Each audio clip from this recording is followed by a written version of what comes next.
Good morning, Bucknutters. Welcome to the Bucknuts Morning 5 here on Friday, March 21st, 2025. I am Dave Biddle. I'll be joined by Jonah Booker in just a moment. Curious to get JBook's thoughts with most of the first week of spring ball in the books. Get JBook's thoughts with first week almost in the books. Before we do that, I'll let you know about our friends over at Brunt, our latest sponsor, our newest sponsor. We love this company. Brunt's best-selling Marin work boots are not only built for the toughest job sites, they're completely waterproof. Whether it's rain, mud, or standing water, your feet will stay dry. From oily workshop floors to muddy farm fields and everywhere in between, the Marin 6-inch soft-toe boot is built for workers across a variety of trades. Brunt isn't just about work boots. They offer a full range of high-performance gear built for tough jobs.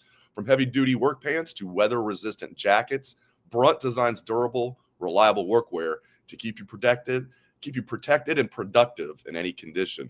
Brunt didn't just make durable work boots. They reinvented comfort for the hardest workers out there. For a limited time, our listeners get $10 off at Brunt by using code Bucknuts at checkout. Just head to brunt.com/Bucknuts, use code Bucknuts, and you're all set. Even better, Brunt lets you try all of their products on the job risk-free. After you purchase, they will ask you where you heard about them. Please support our show and tell them that we sent you. All right. No further ado, let's bring in my good friend, Mr. Jonah Booker, to the program. Good to see you on a Friday, my friend. Hey, we're back at it. We're back at it on our Fridays, Dave. First time we've done a live show in a long time, because we had you on the show 2 weeks ago because I had to go out to the Ohio State early that morning. So we pre-recorded the show 2 Thursdays ago.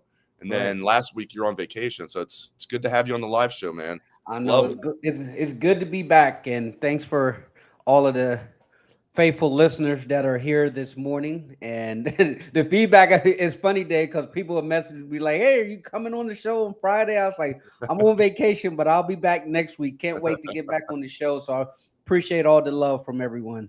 Yeah, that's exactly right. Yeah, your fan club was not very happy that you were not on the show last Friday. So it's great to have you back. All right, let's just start. We can go like certain positions, but just overall, is there any like one or two things that's really just grab your attention from the first week of spring ball? I mean, when you look at this team, Dave, and you look at the amount of talent, my first initial overall thought from 1,000 feet above is this is going to be a really good football team. Yeah, you've lost a lot of pieces to the NFL in seniority, but when you look at the talent, holy smokes, man. I mean, the wide receiver room, when you start talking about Quincy Porter, true freshman who's already coming in, 5-star, that's turning some heads. And then Brandon Ennis looks like he's slimmed down. He's looking real shifty in the slot there. There's been some talk about Bryson Rogers, a veteran, has also starting to look really good. And then you start talking about Mylan Graham, who they're saying looks like Garrett Wilson out there. You're like, whoever wins his quarterback position, even though we truly believe it's going to be Julian Sayin, and we'll touch on him. A plethora of weapons, and then you add into the fact that Coach Locke, he doesn't have any soft baked cookies in his room. Cookies, right. And you look at those running backs, and you're like, man, those guys they're looking good. And the transfer from CJ Donaldson said that he's down 18 pounds. It looks like they have him on the Will Howard nutrition plan. And he said he feels like he's flash out there because he's so nimble compared to what he was at West Virginia. But man, the talent, this squad is absolutely loaded with talent. I mean, there's definitely some concerns regarding experience, especially when you open with Texas game 1. But this team, they have the potential to be right back in the playoffs. It was interesting what Coach Day said about the true freshman. He's like that. He was asked, like, do you think like you're gonna need some of these guys to play right away? And he was like, yes, we will. We're losing a bunch of guys, and these guys are physically ready. Like, he's very impressed with them and being out there. Fortunately, the first 2 days of practice, Monday and Wednesday, were open to the media. We got to see up close and personal. I agree with Coach Day. They look physically ready for, especially kids that should be getting ready for their high school prom. They look physically ready to go. I tell you that, and then you look at the second team. I'll tell you what got me fired up, Dave, is they showed a picture of the second team defensive backs, and you had Devin Sanchez, who looks like he is NFL ready right now when it comes to his size. I mean, he's only 18 years old and he looked like he's been in the program for several years already. And then Aaron Scott, another 5-star who's Yep. on your opposite side of him. And then you have Bryce West out of Glenville, who's finally healthy, playing your nickel corner. I was fired up seeing that. It's like, holy smokes, not a lot of schools have multiple 5-stars rolling in your 2 deep. And then you start thinking about Malik Harford, who's back healthy. And then Fahim Delane, the true freshman out of Maryland. He's a big safety. I mean, he's coming in at 6'3", 205 right now, rolling with the second team. You're like, this squad has a lot of young guys that are true freshmen that are physically ready.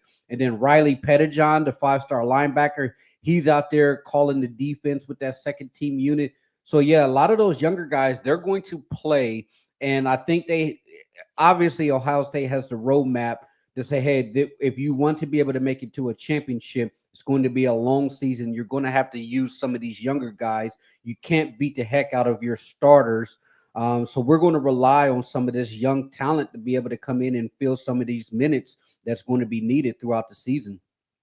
What are your thoughts on the offensive line? Like specifically, like right now, Austin Sareveld is running Yeah. with the ones at left tackle. I think that's probably because they don't want to just put Ethan Onionwa out there right away. It's his first practice ever as a Buckeye. They're putting him out there with the first team. They also want him to drop some weight. He's up to 357. Onionwa is. They want him Yeah. down a little bit. He was listed at 345 at Rice. But just your thoughts on the O-line overall. I like their plan early. They're saying that they are rotating a lot of guys just so that they can gain experience at multiple positions. I think that's incredibly smart, considering what happened last year. They were so thin that Donovan Jackson was exceptional, but I think the program looked at what Donnie was able to do and say his ability to be able to swing out there saved our rear ends. So just in case we have to have another situation where it's Blake break glass in case of emergency, we need to be able to cross train guys at different position if we have to have a rotation. Because I mean, you were probably up to a dozen plus type of combinations of starting offensive line last year. Now, for them to come out right now, Dave, and go ahead and peg the Rice transfer, Ethan, as your starting left tackle right now, that tells me that he's really good. They love what they see because Ohio State really doesn't call a position this early. Usually they say, even though we know who's probably going to be the starter, the kind of the coach speak is long way to go. We still got a lot to see. We're still grading everybody out. No, left tackle, we got our guy. And for them to go ahead and call that position right now tells me that this kid is really impressed. And like you said, they still need to drop a little bit of weight, that they want to get him down a little bit slimmer. But I think that you can go ahead and put it in pin who your left tackle is. That allows you to really start to evaluate all the other positions. It's going to be interesting to see what they do at guard. Are they going to rotate those three guys again? Worked out pretty Yeah, well, rotating worked those out three well. guys for the two spots. They won a national title doing it. Now they're all back. All three of those guys are going to play. So, and then if there an injury arises, boom, there you go. All Yeah, three of those guys will be ready. And then Carson looks real. Carson just keeps getting bigger and bigger and bigger. Hinsman at yeah. center, and I like Josh Padilla too. They have depth on that O line. Yep. Philip Padilla Daniels, got some Ian reps at Moore. the left tackle. I think they said this week. Excuse me. I said Josh Padilla. Didn't they say he was getting some reps at the left tackle spot just to kind of get him familiar with it? Yeah, I think I don't know if last practice Patrick focused on the offense and I focused on the defense. So I didn't see that, but I can believe that because they're rotating a lot of guys in there. When Yeah. I was out there, when I was focusing on the offense Monday, Padilla was running with the twos at center. Makes Okay. sense that they're moving him around, just like Austin. It's good that Austin's learning left tackle in case he's needed, just like Donnie. Yeah. But yeah, I can't imagine he's going to be the starting left tackle. You're right; it's going to be Onionwa for sure. And then you look at the right tackle position, Philip Daniels. He's probably, what do you think? He's probably going to be your starting right tackle there. But Ian Moore, who they're really high on, is another guy who's going to be able to push there. And hopefully Ian Moore continues to progress to where you feel comfortable just in case something happens that he can be a plug and play type of guy. So I mean, here's the thing, Dave. I know the offensive line played really well last year, and they were hanging on by a thread. If, and it's a big if now, if this offensive line this year can stay healthy, you might be talking about a situation where it could be just as good or maybe even better than last year's offensive line. And the reason I say that is because you bring back all of that experience in the interior.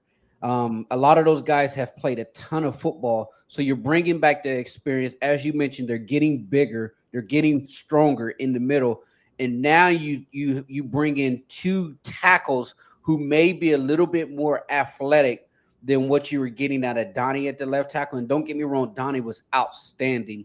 And then you get Daniels in place of Josh Fryer, or do you have a more athletic right tackle, and then you're getting the progression of Ian Moore there? It could be a really good offensive line this year. And I like what I'm hearing from the offensive line coach, especially when it comes to recruiting and what he's trying to do as far as development. He's an absolute monster, isn't he? I'm looking at the pictures with him next to Sam Greer, and Sam Greer, the recruit, is what, 6'8", and he's right there. The offensive line coach standing head to head with Sam Greer, who's 6'8". Yeah, he's a big boy. I mean, Bowen is like Tyler Bowen's like, I think he's like 6'7" at least. Maybe he's 6'8". He's at least 6'7". I think he was Yeah. listed at 6'7" when he played. He's a really good guy too. Like you can see why he's a good recruiter. I think Buckeye fans are really going to like Tyler Bowen. He's way younger than he looks. Like I'm just getting so old, but he looks older than 35. It's like crazy how young this staff is. OG Walt must be like, come on, man. This staff keeps getting younger, and I keep getting older. Like, come on. I know it. And he's got LJ though. He's got LJ around. Let me ask you this: are the rumors true now that you've seen Julian Sayin from last year to this year? Are the rumors true that it's indeed a growth spurt? Because he looks like he's much bigger, bulkier wise and height wise. Because when you saw him next to Lincoln Keenhouse, who's probably he's listed as 6'3". Julian Sayin kind of looks like he did hit a little growth spurt this offseason. Yeah, I can attest to. I was surprised in Atlanta. I think he probably hit the growth spurt sometime before that, because when he stood up, I was going to interview him. He was sitting down and he stood up. I was like, you didn't need to stand up, but thank you. I'm glad he did now, because we were looking at each other eye to eye, and I was like, that's one of the things I said like during the interview. It's still on our YouTube page. It had like 30,000 views. Everybody loves their Julian Sayin, and he talks about it. I'm like, a lot of people ask me, is he really like? He's listed at 6'1". Is he really 6'1"? He looks like he's more like 6 foot. I'm like, if anything, you're closer to 6'2", aren't you? He said, yeah. He's like, I'm 6'2" now. So, yeah, I think he was 6'1" and grew an inch. Yeah. And that happens to guys. I remember Evan Turner at Ohio State, between his freshman and sophomore year, grew 2 inches. He came in at 6'5". He was 6'7" his sophomore year and just took off. So, yeah, man, I don't know if he's bulked, because he told me in Atlanta he wanted to bulk up a little bit. I haven't noticed him. It can't tell if he's bulked up much in the last 2 months, but he certainly is a legit 6'2". There's no doubt about it. Yeah, I was looking and his release, Dave, is special. When you see him throwing to like the wideouts, like it's just a flick of the wrist, and that ball is jumping out of his hands. I thought it was fascinating that when you guys were talking to Coach Day regarding the quarterback position, he did mention they're a long way away, but the intangibles are something they're going to be grading these guys on. He mentioned first one in, last one out. That's non-negotiable when it comes to the quarterback position. Toughness, and these are all things that Will Howard brought to the table. First one in, last one out. Toughness and leadership. Those are going to be some of the qualities that they're also grading them on, because you can be the most talented quarterback, but if you're not bringing those intangibles, they're not going to play you at Ohio State. And I think Billy Fessler kind of touched on that too when you guys were talking with him, right? He did. And frankly, JBook, that's my biggest question with Julian. And I think we need to be somewhat patient. I think he's going to be good this season. We can't expect him to be the finished product that he's going to be game one against Texas. Just look at C.J. Stroud. I keep using this as example. C.J. Stroud ended up being pretty damn good. Remember him against Minnesota in his debut? Not as good. Now, he was dealing with a sore shoulder, Played the Yeah. next week against Oregon, then had to sit out the next game, and Kyle McCord got one start as a true freshman because of that. My point is C.J. Stroud wasn't C.J. Stroud right away as a second-year player. Julian Sayin it might take a while, but my number one concern, JBook, is that is leadership. Yeah. He's a good. He seems like a good kid. He doesn't say much. He's very cliche. He everything is working on my craft, trying to get better, working on my craft every day. He's very cliche when you talk to him, but that's okay. How is he in the locker room? Because you're right. Yeah. Will Howard was the epitome of a great leader. Like I need to see that from Julian, and I don't think that's naturally how he is. Yeah. And everybody can, as you know, everybody leads in their own way, but leadership is a, I don't know if it's a concern. I just need to see it first from Julian. Yeah, I'm fascinated as we go through this process that we get to know his personality more, because when you look at Julian, and I'm kind of stereotyping here, but he seems like Cali cool, Right.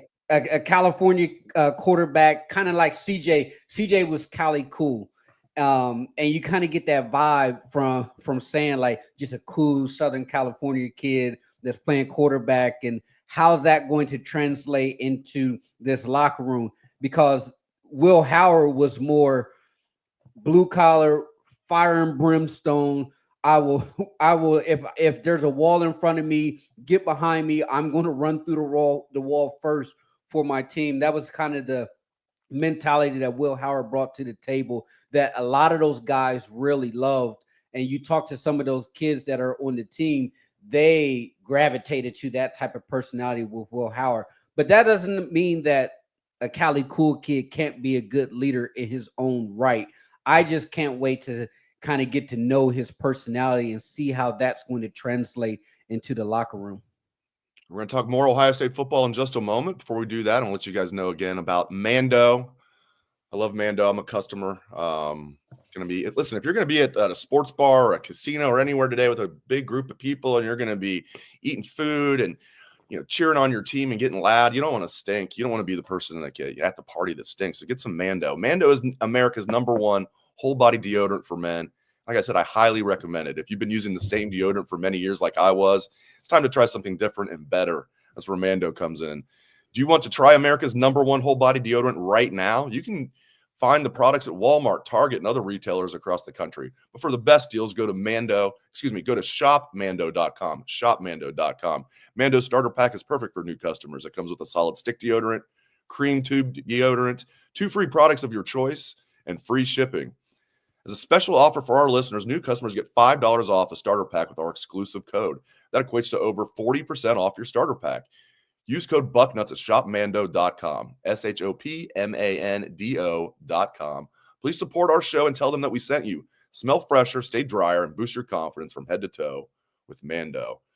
Yeah, I was in a mire, like, after getting back from spring training, and I saw they had Mando on the shelves. Not many. I mean, they were almost sold out of Mando. Mando's doing well. All right, let's get back into it. Tight end room is so damn impressive, and that's despite losing G. Scott, who was really good and was the leader of the room. But you bring in Max Clare. Yeah. That was a great get in the portal. Kazmarek, he gets bigger every time I see him. Like Will Kazmarek, and I thought he was blocking really well in the playoffs. Bennett Christian's an underrated guy. He's a good blocker. And then Jelani looks like an NFL tight end right now. I mean, hopefully they can keep all 4 of those guys. I keep getting questions. Is Jelani going to stick around? I'm like, I think he is. Like, I hope he is. So those 4 guys, that's a great room. Great room. It looks like Jelani's put on some weight. I think he's up to, thought I saw like 252 or so. So he definitely hit the weight room here. I will continue to preach. I think this is the best tight end room in all of college football. When you can get a Max Clare coming over with Will Kazmarek and Jelani Thurman with his ceiling, and then you got Bennett Christian coming in, who played a lot of minutes. I just think that I don't know how much those guys are going to be utilized, even though you can make an argument the tight end room was very critical in that championship run. Scott made some big time catches to help move the chains. And then once Kazmarek came back, a lot of that counter action that they were using in the run game and his ability to block was critical. Jelani Thurman was excellent against Tennessee on the goal line, especially when it comes to his blocking. The one thing that worries me, Dave, the one position is the defensive ends. And the reason I say that is because there is not a lot of depth at that position. I'm very, very happy that CJ Hicks is repping at that position. He's starting to learn. There's going to be a learning curve, obviously, with him, but I'm curious to see after this next window, will they add one or two guys from the portal if they can find the right piece? Because they can't have Caden Curry and Kenyatta Jackson repping 85-90% of the game reps. They will never make it to November. So you have to be able to get some rotation in there. You got true freshman Zion Grady, who looks like he could be a contributor. Still a long way to go. I mean, what you have, there's like three defensive line coaches, I think, that's out Right. there. Miguel Patrick, who's come over, former grad assistant who went to UAB to be a defensive line coach. He's back in the mix there. So you got essentially three defensive line coaches. But when it comes to the Jimmys and Joes, there's not a lot of depth at the defensive end position. So that's my only concern when it comes to positions for this football team right now. I do hope they get another one in the portal. I do like Logan George, the kid they got from Idaho State. Big jump going from Idaho State to Ohio State, obviously. But he looks pretty good out there. I think he'll be the top backup. Let's say if you had somebody else. Hopefully, or if CJ keeps coming on, maybe CJ Hicks will be the top backup. He's running with the twos right now along with Logan George. And yeah, man, I had to look down at my roster. I'm like, who's 15 again? He looks like a veteran guy. Zion Grady, not a veteran guy, true freshman. Another example of a guy that looks physically ready. Now, do they want him to stay at 246? No, they want him heavier than that, I'm sure. But he looked physically ready at 6'4", 246. So a guy that was listed at 235 during the recruiting process. So they've already bulked him up a little bit. So he looks good to me, man. All right, well, let me ask you about D tackle. I've been a little concerned about the depth at D tackle, but that can get that can get squashed real quick because if Will Smith comes on as a third-year sophomore, if Tywone Malone comes on as a fifth-year senior, it's his last dance. It's now or never for him. Jason Moore, some of these guys, maybe they have better depth at D tackle than I expected, but I'm also a little bit concerned about the depth at D tackle. Yeah, you're rightfully so. I mean, you feel really good about K-Mac, Caden McDonald, and Edric Houston. You think those are going to be two studs out there that's going to play really well for you. And you mentioned it, Tywone Malone. I think it was big time for him to come back. They really needed him to come on. That next wave of guys, Dave, that's the unit that really needs to be developed this spring. That's why I think it could pay off big time having three defensive line coach that kind of accelerate those guys, because you mentioned Jason Moore, that class that had Jason Moore and Josh Mickens, and then the class after them with Eric Mensah and Dominic Kurtz, those type of guys that you might not necessarily say, hey, these are home run starter guys, but you got to be able to get something out of them as far as being depth pieces. You got to get some urgency from those guys, because I know it's going to take time, but you got to go. Now's the time. We need you. We need those type of guys to kind of step up to fill a role to say, hey, you're ready to contribute big time minutes. You mentioned Will Smith Jr., and his name's had a little bit of buzz so far this camp. So if Will Smith Jr. starting to come on, that's a definitely a plus with that defensive line. But the overall picture with them going into this spring as they get ready to, really start to get after is feel great about your starters, your top four. Lot of question marks behind those top four, but you got some guys who may not have had the opportunity. Now's your time to shine. You just got to have a sense of urgency from them and develop them, because if you can develop that next wave of guys, including CJ Hicks, now you start to feel a little bit more comfortable. You're hoping that you hit it out the park with, as you mentioned, Logan George, the transfer. If you can get something out of him, some solid minutes, you're feeling much better about it. But that back half, that's going to be critical in their development on how far this defensive line is going to go. I'm really curious, like, how many guys they'll add. They're not going to add a lot. I'm sure they'll add a guy or two, maybe more, when the next portal window opens. It opens right after spring ball, basically. Maybe about a week after spring ball in April. So that'll be interesting. Coach Day, I asked him, do you plan on adding to the portal? And he said, yeah. And he talked about the defensive line. That was the first position out of his mouth. So we'll see what they do. And I will say this. One way to help alleviate some of that it could be Matt Patricia with his defense, because if he plans to be a multi-look defense like they said that they want to, instead of your traditional four down defense alignment that Larry Johnson was accustomed to. Now if you start talking about a situation to where you have three defense alignment and you have Sonny Styles coming off the edge, then you can start to supplement with your linebackers. So that's going to be something to be important, because they have said we're going to be a multi-look defense. We're not going to sit back in your traditional four down look. So hopefully with that means you may get some 3-4 type of situation, because the linebackers, they got some big guys. I mean, Arvell and Sonny and Hicks can be kind of that hybrid type of role. And then you start talking about Garrett Stover, who they really like, and his Hayden name Pierce. is or Pierce. They've mentioned him several times. So Riley Pettijohn, I think there's no way he's going to redshirt. I think they're going to find a way to have Pettijohn on the field as well.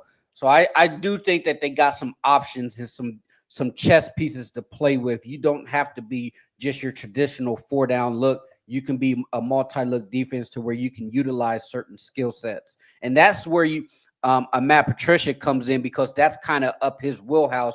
And he said when he talked to you guys, like, hey, I'm going to create a defense that's going to maximize what I have in those rooms. So if I got a outstanding linebacker group, we're going to find a way to get a lot of those linebackers on the field to kind of utilize their specific skill sets. I love it. And I look at this defense. I'm going to ask you about Matt Patricia in a moment. I'm glad you brought him up. But I'm going to ask you about a position battle. I think 10 positions on defense are set in stone as far as starters.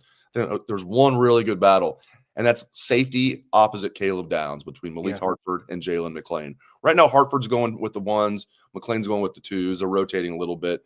What do you think of that competition, and who do you think is going to win that battle?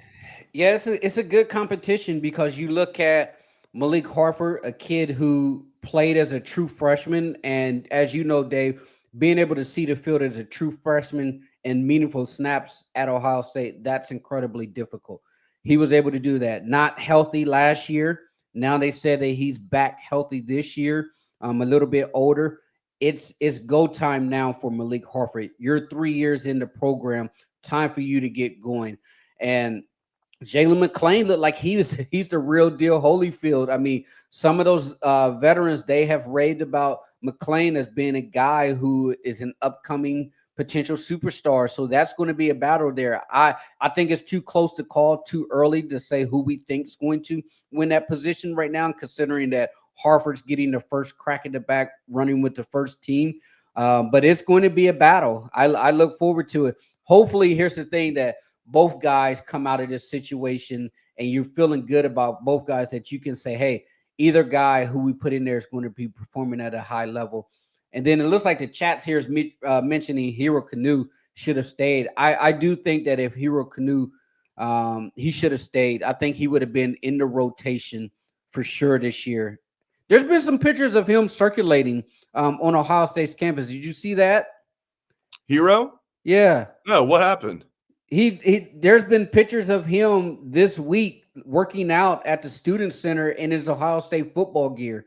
Oh, interesting. Yeah, and he's taking pictures of him of himself in Ohio State gear at the student center working out. So there's some speculation that something is not right with Texas, because if he was fully enrolled in Texas, he should have been down there taking classes, getting ready for spring football. But he's in Columbus working out right now. So that's something to keep an eye on. I don't know if he didn't get into classes in time, but for him, I would have said, hey, career-wise, you probably would have been, better off, staying at Ohio State, because you would have been for sure in that rotation with McDonald and Houston as a potentially the third tackle coming in, because if there's injuries, Hero's probably a starter here. Yeah, he played a decent amount last year. He probably didn't play as much as he wanted to, but they were so damn deep on the D line. When people have asked me what happened with Hero Canoe, I've always guessed Texas must have dropped a bag. That has to be what it was. So maybe it was a case of just speculate. I'm just now finding this out. Obviously, I've been so into the NCAA tournament. I wonder if it's something like if that is why he went there initially, if they didn't like follow through on the amount of money or something like that. And he's like, forget this, I'm gonna go back to Ohio State. That's Yeah. interesting. It's an interesting. Yeah, who knows? Who knows? He could just be visiting, but just talking through our roster right now and where he would have been, he would have probably, I would have said comfortably, Hero would have been your third defensive tackle and would have had a lot of solid minutes here because, as you mentioned, Dave, they want to be able to rotate these guys. He would have been in that rotation, getting some great reps, and barring any type of injuries, he would have been a starter. I will get you out of here on this, man. As promised, I'm going to ask you about Matt Patricia. I think Buckeye fans are going to love him. It was great getting to interview him. I think his reputation does not match the man. And maybe he used to be a kind of a curmudgeon. Maybe he's a changed man now. I don't know. He's dropped a lot of weight. Maybe he's a changed man in many ways. But I think Buckeye fans are going to love Matt Patricia. What are your thoughts? Yeah, I think he is a guy that has kind of took a step back, and he even admitted, he said that taking a year off, it kind of allowed me to take a step back and reevaluate the things that I did wrong. And the one thing that I really like is when you guys were able to speak with Patricia, he owned it. He owned his mistakes and said, "That's on me. I wasn't my best self as the coach of the Detroit Lions. I didn't do a good job, and I own that." And I can respect someone who goes to the podium and say, "Hey, that's on me. I didn't do a good job. I've learned from it. I took a year off to reevaluate who I am as a coach and what I want to do going forward." I love the picture of CJ Hicks with his arm around Matt Patricia at practice as he's getting coached up. And Miguel Patrick, the assistant defensive line coach, is right there dialed in, listening to what Matt Patricia has to say. So far, so good, Dave. I mean, he's taking pictures with recruits that are on the visit. He's smiling.